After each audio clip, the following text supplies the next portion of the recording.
আমি কবির, একজন তরুণ ব্যক্তি। আমি আমার মামার বাড়িতে কাজ করতাম। আমার মামা তার স্ত্রীকে খুশি করতে পারতেন না, ফলে আমার মামি আমাকে তার ঘরে ডাকতেন। মামি আমার পাশে এসে শুয়ে থাকতেন লুকিয়ে, আমি জানতাম না, আর আমি তাকে আমার স্ত্রী মনে করে সারা রাত। মামি দেখতে অনেক সুন্দরী, যে কেউ তাকে দেখলে তার প্রেমে পড়তে চাইবে। আমার মামি আমার থেকে বয়সে বড় ছিলেন এবং আমাদের মধ্যে বেশি কথা হতো না। তিনি তার কাজে ব্যস্ত থাকতেন এবং মামার সাথেও কম কথা বলতেন।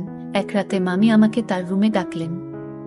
বললেন, কবির, আজ আমার শরীর ভালো লাগছে না, তুমি আমার পাশে শুয়ে থাকো। আমি তার রুমে শুয়ে পড়লাম। মামি লাইট বন্ধ করে দিলেন।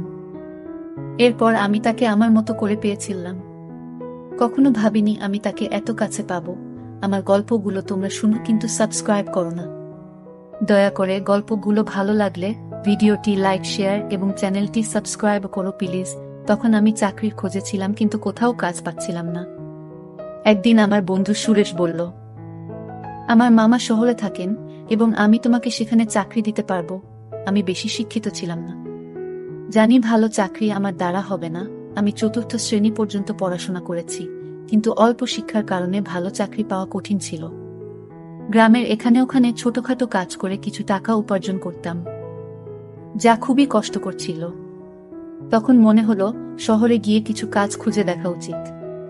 একদিন আমার বন্ধুর দেওয়া একটি ঠিকানায় গেলাম, যা তার মামার বাড়ির ছিল।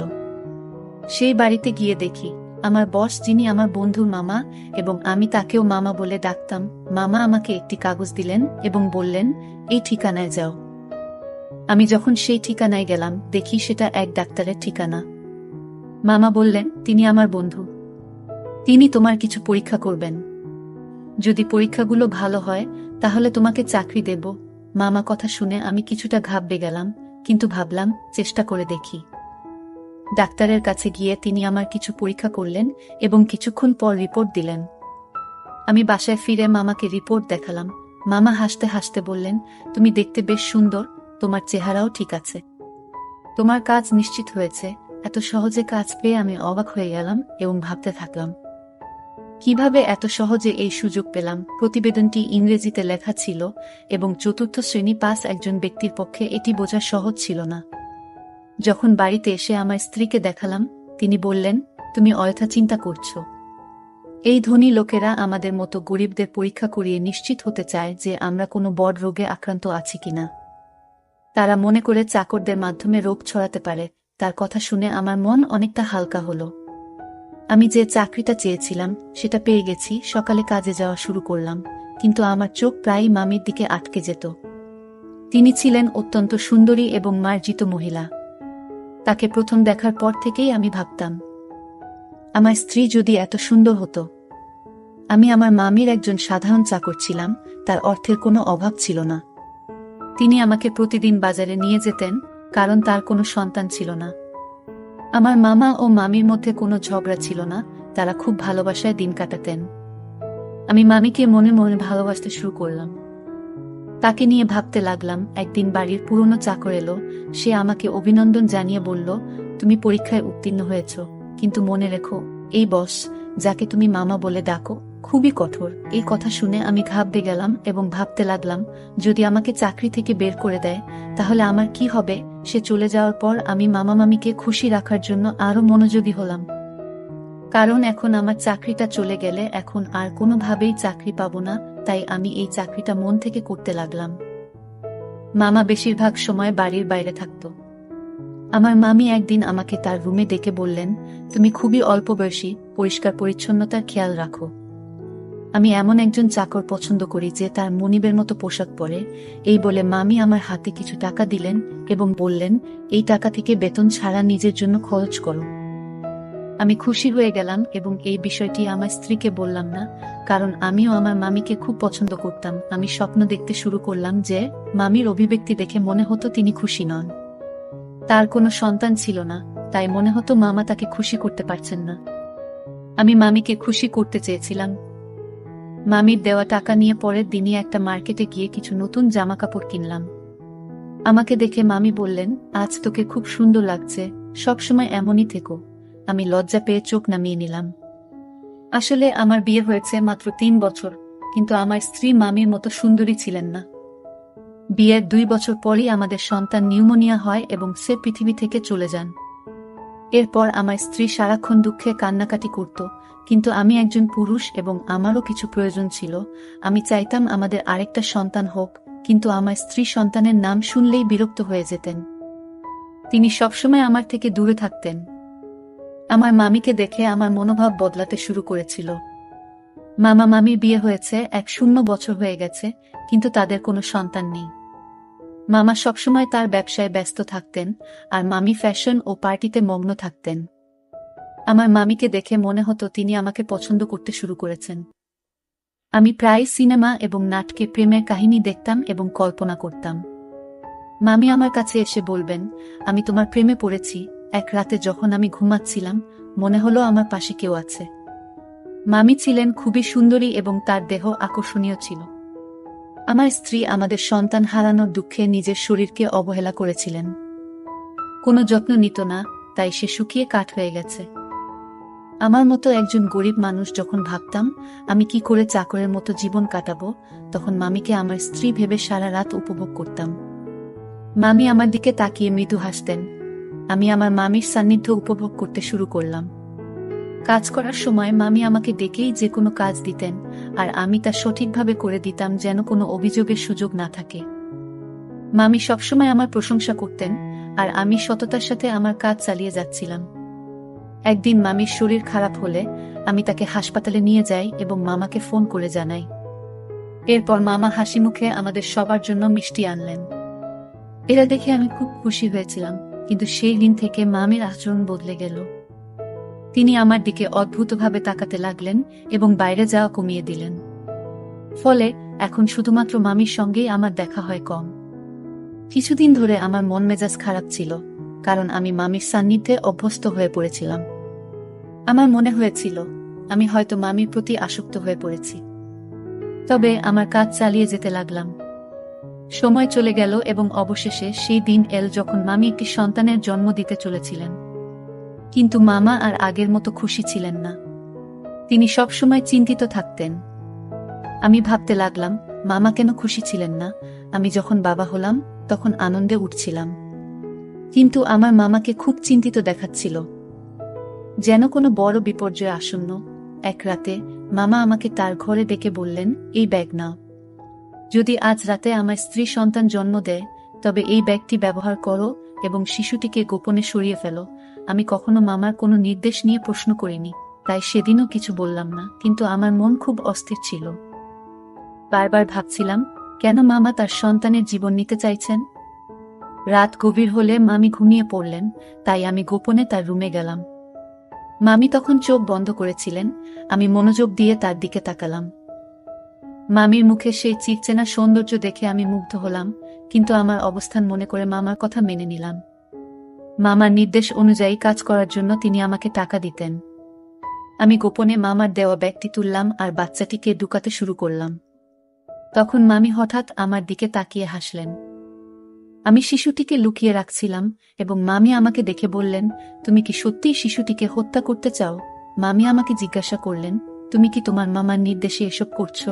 আমি চমকে উঠলাম এবং বললাম, তুমি এটা কি বলছো? মামি বললেন, তোমার চাচা এই শিশুটিকে মেরে ফেলতে চায় কারণ সে ভয় পায় যে এই শিশু তার নয়। তার কথা শুনে আমি স্তব্ধ হয়ে গেলাম। আমি অবাক হয়ে ভাবতে লাগলাম, এত কিছুর পরও এটা কিভাবে সম্ভব? মামি বললেন, তোমার মামা সন্দেহ করছে যে এই শিশু তার নয়, তাই সে এই কাজটি করতে বলেছে। সে এই শিশুটির বাবা নয়, তুমি এর বাবা। এই কথা শুনে তাকে বললাম, তবে তুমি কেন বলছো আমি এই শিশুটির বাবা? আমি এই কথা শুনে স্তব্ধ হয়ে গেলাম। আমি বললাম, আপনি কি চান আমি এই শিশুটিকে বাঁচিয়ে রাখি? মামি হাসলেন এবং বললেন, এই শিশুটিকে জঙ্গলে ফেলে দিও না, কারণ এই শিশুটির বাবা তুমি। আমি আরো বিভ্রান্ত হয়ে গেলাম, কারণ মামি বলছিলেন যে তিনি কখনো আমাকে স্পর্শ করেননি। তার কথাগুলো শুনে আমার মনে হলো আমি যেন স্বপ্ন দেখছি।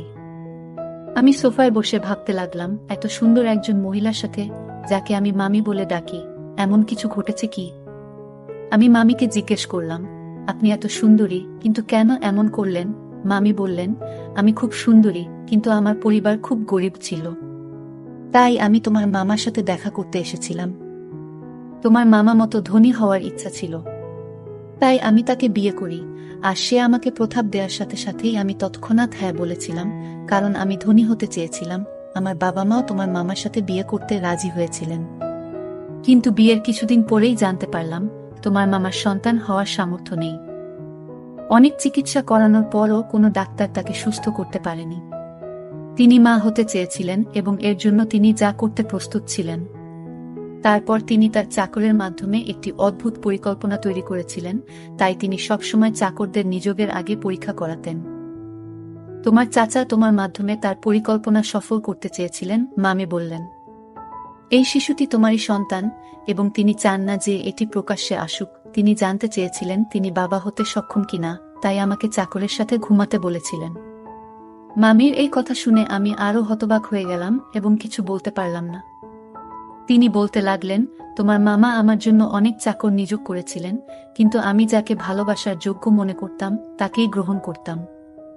আমরা অনেক চাকর বদল করেছি, কিন্তু তোমাকেই প্রথম উপযুক্ত মনে হয়েছিল। প্রথম দেখাতেই তোমার প্রতি আমার আকর্ষণ জন্মায়। আমি অবাক হয়ে বললাম, তুমি কখন আমার কাছে এসেছিলে? মামি হাসলেন এবং বললেন, তোমার মামা এমন পরিকল্পনা করেছেন যে তুমি বুঝতেও পারোনি। তুমি মনে করতে তুমি তোমার স্ত্রীর সাথে আছো, কিন্তু আসলে আমি ছিলাম। তোমার মামা রাতের আধারে আমাকে তোমার রুমে পাঠাতেন এবং তোমার স্ত্রীকে অন্য ঘরে অজ্ঞান করে রেখে দিতেন। তিনি নিজেই পাহারা দিতেন যাতে কেউ সন্দেহ না করে। মামি বললেন, আমি প্রথমে বাধ্য হয়ে এসেছিলাম, কিন্তু পরে তোমার প্রতি আকৃষ্ট হতে শুরু করলাম। তোমার কাছ থেকে যে সুখ পাচ্ছিলাম তা তোমার মামা কখনোই দিতে পারতেন না। সেই কারণেই আমি নিজেও তোমার প্রতি দুর্বল হয়ে পড়েছিলাম। তোমার মামা যখন এই পরিকল্পনা চালিয়ে যেতে লাগলেন, আমি নিজে উপভোগ করতে শুরু করলাম। তিনি আমাকে তোমার কাছে বারবার পাঠাতে থাকলেন। তিনি আরও বললেন, আমি গর্ভবতী হলাম এবং তোমার মামা আমাকে ভোরের অন্ধকারে ঘরে ফিরিয়ে আনতেন যাতে কেউ কিছু বুঝতে না পারে। এভাবে তোমার মামা তার সন্তান হওয়ার আশা পূর্ণ করতে চেয়েছিলেন এবং আমি নিজেও অজান্তে সেই পরিকল্পনার অংশ হয়ে পড়েছিলাম। কিছুদিন পর সে তার পরিকল্পনায় সফল হয়েছিল। ডাক্তার আমাকে জানিয়েছিলেন যে আমি মা হতে চলেছি, যা তাকে অত্যন্ত খুশি করেছিল। আমি বিস্মিত হলাম যখন শুনলাম সে ডাক্তারের কাছে মিথ্যা বলেছে। কেউ কিভাবে তার বউকে এমনভাবে ব্যবহার করতে পারে? তারা দুজনেই আমাকে টাকা দিয়ে তাদের খেলনা বানিয়ে ফেলেছিল, যা আমার মোটেই ভালো লাগেনি। তখন আমার মামি তার কথাবার্তায় ব্যস্ত ছিলেন। আমি তখন বুঝতে পারিনি যে আমি কি ভাবছিলাম, তবে মামি আমাকে বলেছিলেন, তোমার মামার পরিকল্পনা ব্যর্থ হয়েছে যখন তার একটি ছেলে হয়েছিল, কিন্তু তিনি একজন উত্তরাধিকারী চেয়েছিলেন। সে তার বন্ধুকে নিয়ে অন্য দেশে পালিয়ে যায় আর আমাকে বলে, এখন আমার কোনো সম্পত্তি নেই, আমার সব ব্যবসা শেষ। সেই শিশুটিকে আর সে চায় না। আমি বলেছিলাম, আমি তোমার বউ দাসী নই যাতে তোমার ইচ্ছে মতো চলি। আগে তুমি আমাকে একটা চাকরের সাথে ঘুমাতে বাধ্য করেছিলে যাতে সবাই জানতে না পারে তুমি বাবা হতে পারো না, আর এখন বলছো এই সন্তানের দরকার নেই। মনে রেখো, আমি তোমাকে তালাক দেব, কিন্তু শিশুটিকে মারতে দেব না। আমি বিশ্বাস করেছিলাম যে শিশুটিকে সে আর খারাপ বলবে না, সে তার সন্তানকে পুরোটা দেখাবে। কিন্তু আজ যখন সে বলল এই শিশুটিকে হত্যা করার পরিকল্পনা করেছে, তখন নিশ্চিত হলাম যে তার বুকে হৃদয় নেই, পাথরের মতো কঠিন। মামির এই কথা শুনে আমি তাকে গিয়ে বললাম, আমি এসব জানতাম না। যদি এটা অন্য কারোর বাচ্চা হতো, আমি জঙ্গলে ফেলে দিতাম না। আমি বললাম, এখন এসবের পরোয়া করি না। তুমি তার মা, তুমি নিজেই তার যত্ন নেবে। এ কথা বলে আমি চলে যেতে লাগলাম। তখন মামি আমাকে থামিয়ে বললেন, এটাও তোমার সন্তান, তুমি তার পিতা, তাই এর সুরক্ষার দায়িত্ব তোমারও সমান। আমি হাসি দিয়ে বললাম, এই সন্তান আমার, তাই তুমিও আমার স্ত্রী হয়েছ। এই কথা শুনে মামি মুচকি হেসে বললেন, ধন সম্পদের লোভে আমাকে অন্ধ করে দিয়েছে, তাই এমন একজন খারাপ লোককে বিয়ে করেছি যে তার সম্মান বাঁচানোর জন্য তার স্ত্রীকে চাকরের কাছে পাঠিয়েছে। আর যখন আমি তার সম্মান রক্ষা করেছি, সে আমার সন্তানের প্রাণ নিতে চেয়েছিল এবং বলেছিল যে এই শিশুটি হতভাগ্য।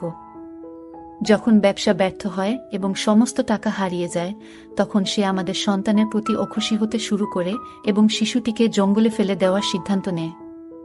এইসব জানার পরেও আমি এমন লোকের সাথে থাকতে চাই না। আমি মামুর দিকে তাকিয়ে জিজ্ঞেস করলাম, এই সন্তানের জন্য আপনি কি একজন নিজ চাকরের সাথে থাকবেন? মামি বললেন, আপনি গরিব হতে পারেন কিন্তু আপনার মন অনেক বড়। তাই আমি আপনাকে বিয়ে করতে চাই, যাতে আমাদের সন্তান বেঁচে থাকে এবং ভালো জীবন পেতে পারে।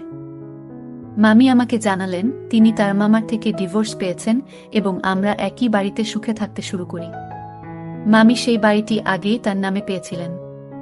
কিছুদিন পর যখন আমার স্ত্রী বিষয়টি জানতে পারেন, তিনি আমাকে ছেড়ে চিরকালের জন্য তার বাবা মায়ের বাড়িতে চলে যেতে চান এবং তালাকের প্রক্রিয়া শুরু করেন। কিন্তু মামি যখন পুরো ঘটনা আমার স্ত্রীকে জানালেন, আমি তাকে অনেক বুঝিয়ে শান্ত করি। অবশেষে আমি আমার দুই স্ত্রীর সাথেই সুখে সংসার করতে শুরু করি এবং আমরা সবাই মিলে সুখে থাকি। আজ আমি খুব খুশি, কারণ আমি জানতাম না যে আমার জীবন এত সুন্দর হবে। গল্পটা কেমন লাগলো জানাতে ভুলবে না। আরও মজার মজার রোমান্টিক গল্প শুনতে চাইলে ভিডিওটি লাইক, শেয়ার এবং চ্যানেলটি সাবস্ক্রাইব করতে এবং বেল আইকনটি ক্লিক করতে ভুলবে না। ধন্যবাদ।